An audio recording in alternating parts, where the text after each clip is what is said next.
ಚಾಲಕರಿಗೆ high court shock. ಕುಡಿದು ಚಾಲನೆ ಮಾಡಿ ಮೃತಪಟ್ರೆ ಪೂರ್ಣ ಪರಿಹಾರ ಸಿಗಲ್ಲ.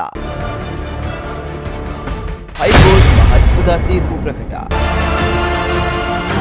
ಮದ್ಯಪಾನ ಆಘಾತ ಪೂರ್ಣ ಪರಿಹಾರ ಇಲ್ಲ. ಕುಡಿದು ವಾಹನ ಚಾಲನೆ ಮಾಡಿ ಆಘಾತದಲ್ಲಿ ಸವಾರ ಮೃತಪಟ್ರೆ ಅವರ ವಾರಸುದಾರರಿಗೆ ಪೂರ್ಣ ಪ್ರಮಾಣದ ವಿಮಾ ಪರಿಹಾರ ಸಿಗುವುದಿಲ್ಲ ಎಂದು ಕರ್ನಾಟಕ ಹೈಕೋರ್ಟ್ ಪ್ರಮುಖ ಆದೇಶವನ್ನ ನೀಡಿದೆ. ವಿಚಾರಣಾ ನ್ಯಾಯಾಲಯದ ಆದೇಶವನ್ನ ಪ್ರಶ್ನಿಸಿ ನ್ಯೂ ಇಂಡಿಯಾ ಅಶ್ಯೂರೆನ್ಸ್ ಕಂಪನಿ ಸಲ್ಲಿಸಿದ್ದ ಅರ್ಜಿಯ ವಿಚಾರಣೆಯನ್ನ ನಡೆಸಿದ ನ್ಯಾಯಮೂರ್ತಿ ಗೀತಾ ಕೆಬಿ ಅವರಿದ್ದ ಏಕಸದಸ್ಯ ಪೀಠ ಈ ತೀರ್ಪನ್ನ ನೀಡಿದೆ. ಎಫ್ಎಸ್ಎಲ್ ವರದಿ ಪ್ರಕಾರ ಮೃತ ಸವಾರ ಅಪಘಾತದ ಸಮಯದಲ್ಲಿ ಸಂಪೂರ್ಣ ಮದ್ಯಪಾನ ಮಾಡಿದ್ದು ಸಾಬೀತಾಗಿದೆ. ಚಾಲಕರೇ ಸ್ವತಃ ಮದ್ಯಪಾನ ಮಾಡಿ ಆಘಾತಕ್ಕೆ ಕಾರಣರಾದ್ರೆ ನಿಯಮದಂತೆ ಪೂರ್ಣ ಪರಿಹಾರ ನೀಡಲು ಸಾಧ್ಯವಿಲ್ಲ ಎಂದು ಸುಪ್ರೀಂ ಕೋರ್ಟ್ ಆದೇಶವನ್ನ ಉಲ್ಲೇಖಿಸಿ ಹೈಕೋರ್ಟ್ ಸ್ಪಷ್ಟಪಡಿಸಿದೆ. ವಿಚಾರಣಾ ನ್ಯಾಯಾಲಯ ನೀಡಿದ್ದ 3.44 ಲಕ್ಷ ಪರಿಹಾರವನ್ನ ರದ್ದುಗೊಳಿಸಿದ ಹೈಕೋರ್ಟ್ ಪಾಲಿಸಿಯಲ್ಲಿದ್ದ ಕಡ್ಡಾಯ ವೈಯಕ್ತಿಕ ಅಪಘಾತ ವಿಮಾ ಮೊತ್ತದ 1 ಲಕ್ಷ ರೂಪಾಯಿ ಮಾತ್ರ ಪಾವತಿಸಲು ವಿಮಾ ಕಂಪನಿಗೆ ಸೂಚಿಸಿದೆ. ನೆನಪಿಡಿ, ಮದ್ಯಪಾನ ಮಾಡಿ ಚಾಲನೆ ಮಾಡುವುದು ಜೀವಕ್ಕೂ ಕಂಟಕ, ವಿಮೆಗೂ ಕಂಟಕ.